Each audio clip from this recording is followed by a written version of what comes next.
Okay, the next thing we're going to look at is types of bonds, where we're going to look at models for describing ionic and covalent bonds. The first one we're going to look at is the ionic bond, which is a force between oppositely charged ions. Most ionic bonds occur when a metal transfers electrons to a nonmetal.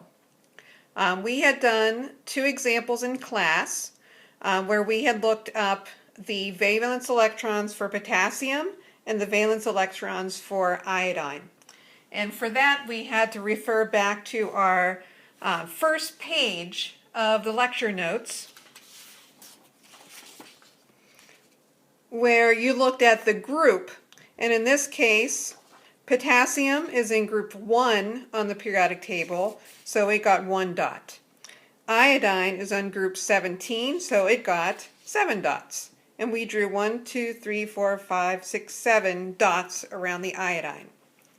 So what happens is the potassium transfers 1 electron to the iodine. So that would be our metal. The potassium transfers electrons to a nonmetal, iodine. When potassium loses 1 electron, it has a positive 1 charge. We show our transferred electron with an X, and since iodine gains an electron, it has a negative 1 charge. We also looked at the NaCl example with sodium and chlorine.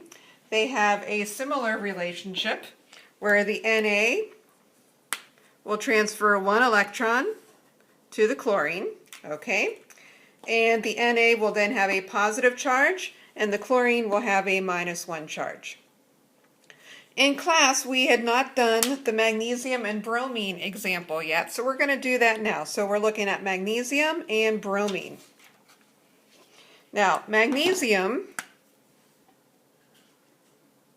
magnesium is in group 2 on the periodic table, okay? Group 2 has 2 valence electrons, so we're going to give magnesium 2 dots. Bromine has, bromine has 7 dots because it is in group 17 on the periodic table. Okay, so bromine, let me slide that down, there we go. Bromine will pick up 1 electron to give it 8. Okay, that causes a problem because magnesium needs to lose 2 to go down to a full outer shell. So what we're going to do is we're going to sketch in another bromine. Okay, sketch in another bromine, and we're going to transfer that electron to the bromine. So what will happen is we'll end up with magnesium will have a 2+ charge because it loses 2 electrons, and we will have bromine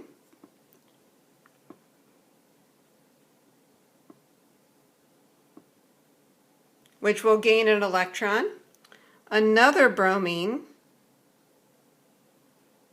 which will gain an electron. We show that with an X. Okay, and then it would have a -1 charge and a -1 charge. Okay, now the good news is that since we're limited in what we can do online, I just want you to be able to recognize the models when you see them, that we have a transfer of electrons. So that's what we're looking for ionic bonding. In contrast, we had learned about covalent bonds. In a covalent bond, these are forces that occurs when atoms in a compound share electrons. Covalent bonds occur when nonmetals share electrons. So one of the criteria for a covalent bond is that the atoms will share electrons. And we still would look at the original valence electrons, but then we would look at how they might combine to share. For example, H goes from having just 1 electron on its own, and it will now have a shared electron with oxygen, also the same here. A lot of times we show the shared electrons with lines instead of the dots. We had also looked at the oxygen example in class where each oxygen had 6. By sharing 4 electrons, each one ends up following the octet rule. So this would be a model where we're showing that electrons are shared. You'll also need to be able to identify the difference between ionic and covalent bonding. The key criteria for that is that you're going to use your periodic table. You'll use your periodic table and you'll identify if it's a metal or a nonmetal in a compound, or if you only have nonmetals. For example, potassium is on the metal side of the periodic table. Iodine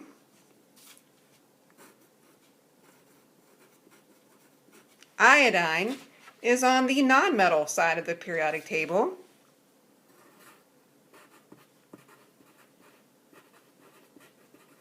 So if you have a metal and a nonmetal, you'll have ionic.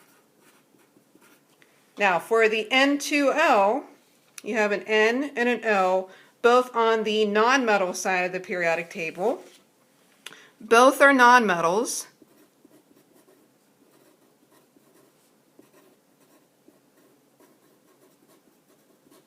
So this would be covalent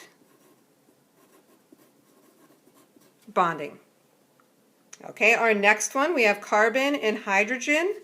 Carbon is a nonmetal, and although hydrogen is on the metal side of the periodic table, it's actually a nonmetal.